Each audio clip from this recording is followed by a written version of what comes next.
जय हिंद दोस्तों, नमस्ते। आज हम लोग पॉलिटिक्स 2002 का पीवाईक्यू कर रहे हैं। तो सबसे पहला जो है प्रश्न इस तरह है कि राज्य के नीति निर्देशक सिद्धांत को भारतीय संविधान में शामिल किए जाने का उद्देश्य है। इसमें डी होगा, सामाजिक और आर्थिक प्रजातंत्र को स्थापित करना। और जब और बाकी देखते हैं, ए में दिया है राजनीतिक प्रजातंत्र को स्थापित करना, बी में सामाजिक प्रजातंत्र को, और सी में है गांधीवादी प्रजातंत्र को स्थापित करना। मित्रों, जब हम लोग इसको देखते हैं डीपीएसपी, तो उसमें हमेशा 3 मूल्यों की बात की जाती है। एक तो गांधीवादी, दूसरा सामाजिक, और तीसरा है उदारवादी मूल्यों के बारे में कहा जाता है। तो इस तरह से अगर हम लोग देखते हैं तो ये पता चलेगा कि ये ABC, और इसको आसानी से हम लोग काट सकते हैं और अपना जो सही विकल्प है उसको चुन सकते हैं। साथ ही देख लेते हैं कि डीपीएसपी का क्या है। तो ये भाग 4 में आता है, अनुच्छेद 36 से 51 तक, और कहाँ से लिया गया था, तो आयरलैंड। अगर देखिए, अगर हम लोग जैसे अभी हम लोग कर रहे हैं ना कि जैसे राज्य के नीति निर्देशक तत्वों के बारे में ये छोटे छोटे जो स्टैटिक इसके पार्ट हैं, छोटे छोटे तथ्य हैं, उनको हम लोग अभी रिवाइज कर रहे हैं। तो अगर आप लोगों ने कर रखा है तब तो बढ़िया है, नहीं तो अब जो प्रीवियस ईयर का कोई भी क्वेश्चन पेपर निकाल के उसको अच्छे से लिख करके इसको रख सकते हैं, ताकि जितना बार हम लोग पढ़ेंगे उतने बार ये रिवाइज होते रहेगा। चलिए फिर आगे चलते हैं। अगला प्रश्न है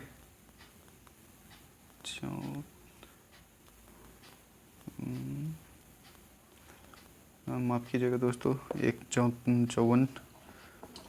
64 नंबर प्रश्न भी है, तो यहाँ दिख नहीं रहा है, किसी गलती से ये यहाँ नहीं आ पाया।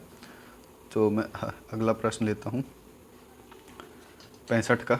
ये बिल्कुल ही फैक्चुअल है कि देख लेते हैं क्या है। अनुच्छेद 16 का 2, 29 का 2, 30 का 1 और 31 का 1। पहला क्या है, किसी भी व्यक्ति को कानून के प्राधिकार के अतिरिक्त उसकी संपत्ति से वंचित नहीं किया जाएगा। तो इसके बारे में कहाँ बोला गया है?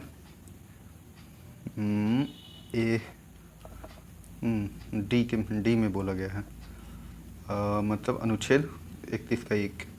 दूसरा क्या है कि किसी भी व्यक्ति के साथ उसके वंश, धर्म अथवा जाति के आधार पर सार्वजनिक नियुक्तियों के मामले में भेदभाव नहीं किया जाएगा। तो ये तो 16 का बी 2 है। और तीसरा देखते हैं, सभी अल्पसंख्यकों को चाहे वह धर्म के आधार पर हो या भाषा के आधार पर अपनी पसंद की शैक्षणिक संस्थाएं स्थापित करने और उन्हें संचालित करने का मौलिक अधिकार होगा। तो ये तो सी में ही है। और फिर देखते हैं कि किसी भी नागरिक को धर्म, वंश, जाति, भाषा या इसमें से किसी भी आधार पर राज्य द्वारा संपोषित अथवा राज्य से सहायता प्राप्त करने वाली किसी भी आधार पर राज्य द्वारा संपोषित अथवा राज्य से सहायता प्राप्त करने वाली किसी भी शैक्षणिक संस्था में प्रवेश करने से वंचित नहीं किया जाएगा। तो इसका 1 है, इसका ये है, ये इसका आंसर है। और आगे चलते हैं कि निम्नलिखित में से कौन सा प्राधिकरण भारत को समेकित निधि से योजना से राज्यों को राजस्व की की सहायता अनुदान देने वाले सिद्धांतों की अनुशंसा करता है। पहला है वित्त आयोग, दूसरा है अंतर्राज्यीय परिषद, केंद्रीय वित्त मंत्रालय और लोक लेखा समिति। हम लोग जैसे ही इन सब चीज़ों को विकल्प को पढ़ते हैं तो हम लोगों को ध्यान आता ही होगा कि देखिए समिति का इससे कोई लेना देना होता नहीं है। और फिर केंद्रीय वित्त मंत्रालय और अंतर्राज्यीय परिषद, इसको भी काट देंगे।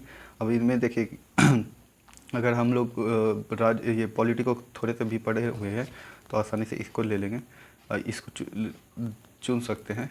बाकी अभी हम लोग देखते हैं कि इसके बारे में क्या क्या अब हम लोग ध्यान में रखेंगे। अनुच्छेद 280 में इसके वित्त आयोग के बारे में बताया गया है। और फिर क्या है कि अभी जो आयोग था कौन सा है, 15वां है, उसमें कौन कौन से शर्त में परिवर्तन किए गए हैं उसको देख लीजिए। और कौन इसके अध्यक्ष थे, तो NK सिंह थे। बाकी और ये हुआ केंद्रीय केंद्र में है, एक राज्य का भी अपना वित्तीय ये आयोग होता है।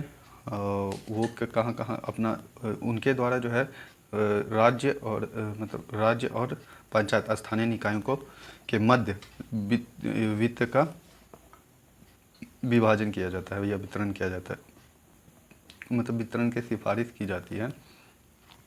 उसी तरह से देखिए आयोग को निम्नलिखित इसमें कौन कौन से कार्य दिए जाते हैं कि वित्त आयोग के पास कौन कौन से कार्य हैं। तो केंद्र और राज्य के मध्य करों में शुद्ध आगमों के वितरण के बारे में और राज्यों के बीच ऐसे आगमों को भाग के आवंटन के बारे में सिफारिश करना, भारत की संचित निधि में से जो राज्य के राजस्व में सहायता अनुदान को शामिल करने वाले सिद्धांत के बारे में सिफारिश करता है तो उसके बारे में, और सुदृढ़ वित्तीय हित में राष्ट्रपति द्वारा आयोग को सौंपे गए किसी अन्य विषय के बारे में सिफारिश करता है।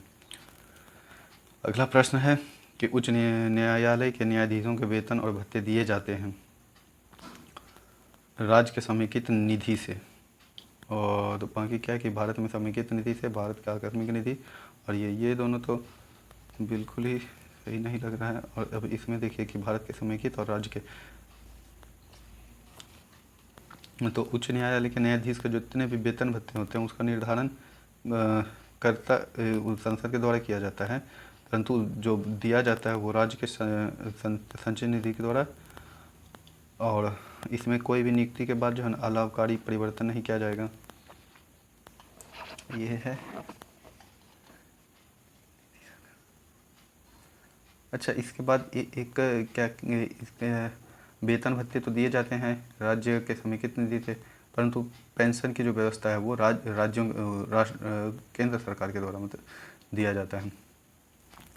फिर देखते हैं निम्नलिखित में से किस एक अधिकार को डॉक्टर BR अम्बेडकर के द्वारा संविधान की आत्मा कहा गया है। धर्म की स्वतंत्रता का अधिकार, संपत्ति का अधिकार, समता का अधिकार और संवैधानिक उपचार का अधिकार। तो ये D है। ये किसके अंतर्गत आता है, तो अनुच्छेद 32 और ये इन्हीं के इसी में बताया गया है कि अगर जितने भी किसी भी नागरिक को जो संविधान प्रदत्त मूल अधिकार है उसका किसी भी तरह से उल्लंघन किया जाता है तो वो अपना अधिकार का संरक्षण के लिए राज्य इनके पास अनुच्छेद 32 के तहत जो है सुप्रीम कोर्ट के पास जाएगा, और अनुच्छेद 226 के तहत उच्च न्यायालय के पास जा सकता है, जहाँ पे उनके द्वारा जो है रिट जारी किया जाता है। और रिट 5 तरह के होते हैं, जैसे बंदी प्रत्यक्षीकरण, प्रतिनिषेध, अधिकार प्रेक्षा, परमादेश और उत्प्रेक्षण। तो ये सब मूल अधिकारों को जो उल्लंघन है उसको रोकने के लिए ऐसे रिट लाए जाते हैं। और इससे संबंधित जो है मतलब उपचार से संबंधित मूलाधिकार का प्रावधान जो है अनुच्छेद 32 से 35 के मध्य किया गया है। चलिए अगला देखते हैं। रेलवे अंचलों के लिए संसद सदस्यों का परामर्शदात्री समिति का गठन किया जाता है। रेलवे अंचलों के लिए तो क्या है कि भारत के राष्ट्रपति के द्वारा रेल मंत्रालय के द्वारा, संसदीय कार्य मंत्रालय द्वारा और परिवहन मंत्रालय के द्वारा। अब रेलवे है तो परिवहन तो होगा नहीं। दूसरा, राष्ट्रपति ऐसे कोई काम करता हो तो उसके कार्यों के बारे में अगर हम लोग पढ़ते हैं तो वहाँ जरूर दिया होगा। इसका उससे भी संबंध, मतलब रेलवे से अब उनका क्या लेना देना। जैसे पूछा जाए इसमें है भी कि संसद सदस्यों की परामर्शदात्री समिति का गठन, का परामर्शदात्री समिति, तो ये सी है। और अगला देखते हैं, ये संविधान का 93वां संशोधन संबंधित है। 93वां जो है वो क्या है कि सरकारी नौकरियों में पिछड़े वर्गों के लिए आरक्षण जारी रखने से 6 और 14 वर्ष के बीच के बच्चों को निःशुल्क और अनिवार्य शिक्षा से, सरकारी भर्ती में महिला के 30% पदों का आरक्षण से, हाल ही में गठित राज्यों को और अधिक संसदीय आवंटनों के स्थानों के आवंटन से। इसमें ये है कि सरकारी नौकरियों में पिछड़े वर्गों के लिए आरक्षण जारी किया जाना। ये कब किया गया था? 2006 में। बाकी इसके बारे में क्या है, इसको 86वां संविधान संशोधन के द्वारा लागू किया गया था। और सरकारी भर्तियों में महिलाओं के लिए अभी तो ऐसा कोई आरक्षण है नहीं, मतलब राज्यों के स्तर पर कहीं कहीं है, केंद्र में ऐसा नहीं है। दूसरा कि हाल ही में गठित राज्यों को और अधिक संसदीय आवंटनों स्थानों का आवंटन से। अगला देखते हैं, 71 भारत के संविधान का प्रारूप तैयार करने वाली संविधान सभा के सदस्यों को ब्रिटिश संसद द्वारा नामित किया गया था। देख के ही गलत लग रहा है, बेतुका गवर्नर जनरल द्वारा नामित किया गया था। जब हम स्वतंत्र हो ही गए थे तो इन लोगों के पास कोई भी अधिकार ऐसा नहीं था। विभिन्न प्रांतों की विधानसभा द्वारा चुना गया। भारतीय राष्ट्रीय कांग्रेस और मुस्लिम लीग के द्वारा चुना गया। सी होगा इसका।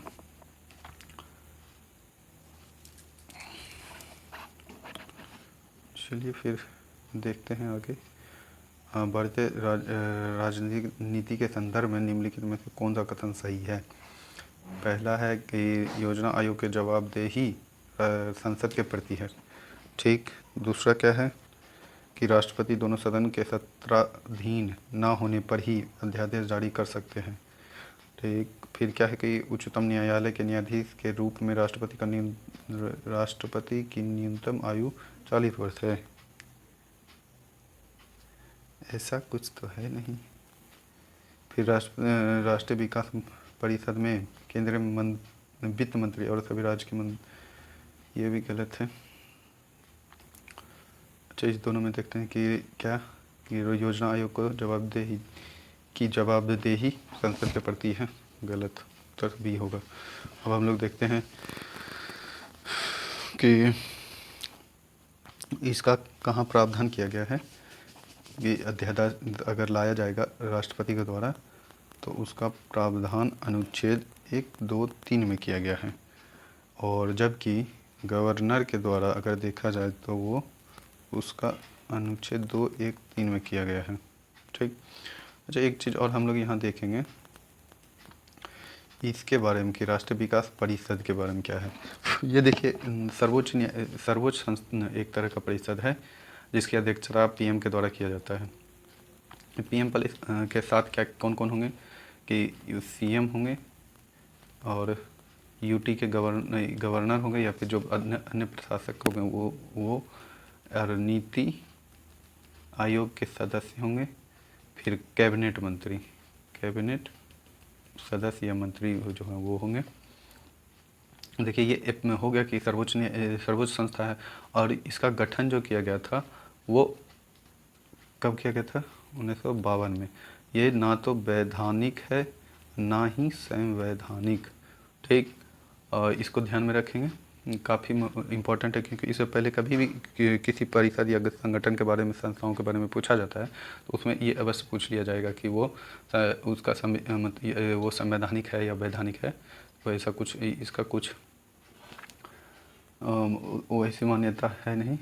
और अगला देखें, और क्या है कि इसका देखिए वही इसका कार्य क्या है कि जो भी नीति आयोग के द्वारा कोई नीति का ड्राफ्ट तैयार किया तो उसका रिव्यू किया जाएगा, उसमें क्या संशोधन किया जा सकता है उसके बारे में सिफारिश दिए जाते हैं।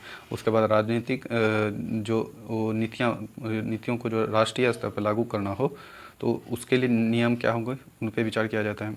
दूसरी बात कि संसद अगर कोई नीति को लागू करना है तो उसके लिए संसाधन का आकलन किया जाएगा। फिर जो नीतियां अभी लागू है जिसका कार्यान्वयन किया जा चुका है तो उसको रिव्यू किया जाता है।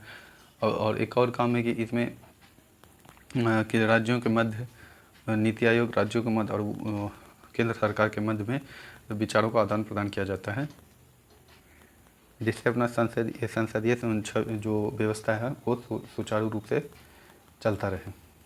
फिर क्या है कि भारतीय संविधान के निम्नलिखित में से किस एक संशोधन द्वारा राष्ट्रपति को कोई भी मामला मंत्रिपरिषद द्वारा पुनर्विचार किए जाने के लिए वापस भेजने का अधिकार दिया गया।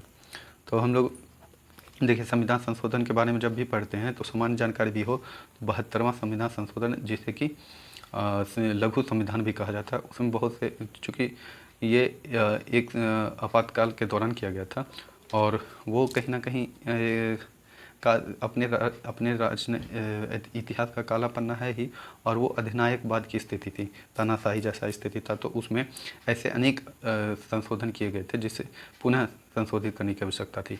तो इतना भी अगर हम लोग जानेंगे तो अपना कुछ काम हो जाएगा कि हम लोग 44 के साथ जा सकते हैं, क्योंकि जैसे ही उसके बाद उस समय जो वर्तमान सरकार थी उसके बाद जैसे ही सरकार सत्ता में परिवर्तन होता है तो जो अगला जो सरकार आती है तो वो सबसे पहले संविधान संशोधन करके पुनः चीज़ों को अधिक मतलब अच्छे रूप में लाया गया, ताकि जो अपना संविधान का प्रासंगिकता बना रहे, साथ ही उसमें जो संघवाद का कल्पना किया गया है तो वो भी उसका भी गुण बना हुआ रह सके। चलिए फिर कभी मौका मिलेगा तो हम लोग 42वां संविधान संशोधन अवश्य देखेंगे। और अभी अगला प्रश्न देखते हैं कि राज्य के नीति निर्देशक सिद्धांतों के निम्नलिखित अनुच्छेदों में से कौन सा अंतर्राष्ट्रीय शांति और सुरक्षा के संवर्धन से संबंधित है। देखिए ये तो डायरेक्ट पूछा गया है, तो उत्तर इसका ही होगा 51वां। बाकी हम लोग इसके बारे में हम लोगों को ध्यान रख लेना चाहिए कि क्या क्या किया गया है, मतलब कौन कौन से ऐसे जितने भी अनुच्छेद इसके अंतर्गत आता है वो पहले, मतलब एक अनुच्छेद से लेकर DPSP तक हम लोगों को कम से कम रटा हुआ होना चाहिए, क्योंकि इसका उपयोग हम लोग मूल रूप से फंडामेंटल राइट, ड्यूटी और DPSP का उपयोग इंटरव्यू से लेकर के मेंस वगैरह और ऐसे में भी कर सकते हैं, इसलिए इतना हमें जानकारी होनी चाहिए। चलिए और ये 48 अनुच्छेद 48 को जो है उसमें क्या है प्रावधान, तो ये पर्यावरण का संरक्षण और संवर्धन और वन तथा वन्य जीवों का रक्षा के बारे में बात करके इसमें किया गया है। फिर 43 का क है, उसमें कहा गया है कि उद्योग के प्रबंधन में कर्मकारों का भाग लेना। फिर क्या है 41वां है, जिसमें कहा गया क्या बताया गया है कि कुछ दशाओं में काम, शिक्षा और लोक सहायता पाने का अधिकार। देखिए और एक बात हम लोग ध्यान रखेंगे कि जो यहाँ 48 का क और 43 का क है तो इसे संशोधन के द्वारा जोड़ा गया है, और कहीं भी ऐसा हो तो वो हम लोग समझ सकते हैं कि उसे किसी संशोधन के द्वारा जोड़ा गया। अब देखिए इसका उपयोग कैसे करते हैं मेंस या कहीं भी, या कभी कभी ऐसा पूछा भी जाता है कि कोई भी अब दे दिया, जैसे कि अपने यहाँ जो विधवा पेंशन की व्यवस्था है या फिर दिव्यांगों के लिए जो पेंशन की व्यवस्था है, वृद्धा पेंशन की व्यवस्था है, तो वो कौन सा अनुच्छेद में आएगा, तो वो 41 में ही आएगा। अगर किसी तरीके जैसे कि स्थानीय स्वशासन की मजबूती की बात किया जाएगा तो उसमें 40 का उल्लेख कर देंगे। फिर जैसे नालसा की स्थापना की गई थी 1987 में, तो वो 49 के को का था कि समान न्याय और निःशुल्क विधिक सहायता। तो इसी तरह से हम लोग कहीं भी इसका उपयोग कर सकते हैं। चलिए अगला प्रश्न देख लेते हैं कि भारत के संविधान में समता का अधिकार 5 अनुच्छेदों द्वारा प्रदान किया गया है। क्या है समता का अधिकार है 5 अनुच्छेदों के द्वारा किया गया है। तो इसमें तो समता का अधिकार ये है 14 से लेकर के 18 तक। अब 14 में क्या है कि विधि के समक्ष समानता और विधि का समान संरक्षण होगा। देखिए यहाँ पे, रुकिए मैं दिखाता हूँ। देखिए 14 है, हाँ यहाँ दिया हुआ है कि विधि के समक्ष समानता और समान संरक्षण। अब इसमें जब अगर मैं इसे डिस्कस करूँगा तो ये थोड़ा लंबा हो जाएगा, इसलिए अभी हम इसको छोड़ते हैं।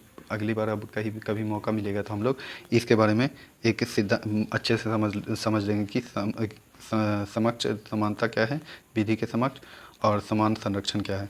चलिए अगला क्या है 15 का। 15 में बोला गया है कि धर्म, मूल, वंश, जाति, लिंग या जन्म स्थान के आधार पर भेदभाव का निषेध किया जाएगा। 16 में है लोक नियोजन के विषय में अवसर की समानता। 17 में अस्पृश्यता का अंत। 18 में उपाधियों का अंत। परंतु उपाधि शिक्षा और सैन्य के क्षेत्र में बढ़ा उनके कार्यों को सम्मानित करने के लिए दिया जा सकता है। स्पृश्यता का अंत किया जाएगा तो व्यक्ति और राज्य दोनों के विरुद्ध ये इसका उपयोग किया जा सकता है, मतलब ये प्रतिषेध लगाया गया है। ऐसे प्रश्न पूछे भी गए हैं, इसमें हर सभी में ये है अपवाद है, उसे भी हम लोगों को अच्छे से कर लेना चाहिए। अगला देखते हैं लोकसभा का कार्यकाल के बारे में पूछा गया है। तो पहला है कि किसी भी परिस्थिति में नहीं बढ़ाया जा सकता। देखिए एक तो स्ट्रीम जैसा लग रहा है तो वैसे भी काटेंगे, और ऐसा प्रावधान नहीं है। अगर हम लोगों ने राष्ट्रीय आपात की स्थिति को पढ़े हैं और उसके बारे में उसके व्यवहार के बाद कौन कौन से परिवर्तन किए जा सकते हैं, तब उसमें इसके बारे में बताया गया है। चलिए अगला देखते हैं। हाँ, फिर है कि एक बार में 6 महीने तक के लिए बढ़ाया जा सकता है। फिर आपातकाल की घोषणा के दौरान एक बार में 1 वर्ष तक बढ़ाया जा सकता है। ये गलत है, ये सही है। अभी हम लोग बात ही कर रहे थे इसके बारे में। फिर क्या है कि आपातकाल की घोषणा के दौरान एक बार में 2 वर्ष तक के लिए बढ़ाया जा सकता है। गलत। अब इसके बारे में कहाँ बताया गया है, अनुच्छेद 83 का 2 में बताया गया है कि जब आपातकाल की घोषणा परिवर्तन में है तब संसद विधि द्वारा ऐसे विधि के लिए कार्यकाल बढ़ा सकेगी जो एक बार में 1 वर्ष से अधिक नहीं होगा और उद्घोषणा के परिवर्तन में ना रह जाने के पश्चात उसका विस्तार किसी भी दशा में 6 माह की अवधि से अधिक नहीं होगा। तो आज के लिए इतना ही। फिर हम लोग 2003 के PYQ को लेके आएंगे, और इस बार प्रयास करूंगा कि अब हम लोग एक साथ 2-2 वर्ष को करेंगे ताकि जल्द से जल्द हम लोग पॉलिटी के बाद अन्य भी विषयों को कवर कर सकें। आज के लिए इतना ही। धन्यवाद, आभार।